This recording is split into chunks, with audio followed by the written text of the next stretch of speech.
আচ্ছা, যে মেয়েটা নিঃস্বার্থভাবে আপনার ছেলেকে ভালোবেসে তার হাত ধরে তার পরিবারের লোকজন ছেড়ে, তার বন্ধু বান্ধব ছেড়ে, তার জীবনের সমস্ত শখ আহ্লাদ ছেড়ে চলে এসেছে, যেই মেয়েটা আপনার বংশের প্রদীপ জ্বালানোর জন্য নিজে 9 মাস ধরে 10 মাস ধরে গর্ভ যন্ত্রণা সহ্য করেছে, যেই মেয়েটা তিলে তিলে নিজেকে শেষ করে দিয়ে আপনার ছেলেকে এবং আপনার বংশের প্রদীপকে সুখে রাখার জন্য চেষ্টা চালিয়ে যাচ্ছে, আপনারা কি কখনো সেই মেয়েটাকে একটু নিঃস্বার্থভাবে ভালোবেসেছেন?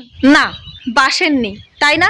হ্যাঁ, অনেক মানুষ নিজের পরিবারের বৌমাকে কখনোই নিঃস্বার্থভাবে ভালোবাসতে পারে না, উল্টে তার উপরেই সমস্ত অপবাদ, সমস্ত অপমান, সমস্ত দোষ সব কিছু চাপিয়ে দেন।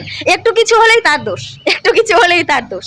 আচ্ছা, আপনারা কখনো নিজেকে প্রশ্ন করে দেখবেন তো, যেই মেয়েটা নিঃস্বার্থভাবে আপনার ছেলেকে ভালোবেসে আপনার সংসার আলো করে দিয়েছে, সেই মেয়েটাকে কি আপনাদের একটু নিঃস্বার্থভাবে ভালোবাসা উচিত নয়?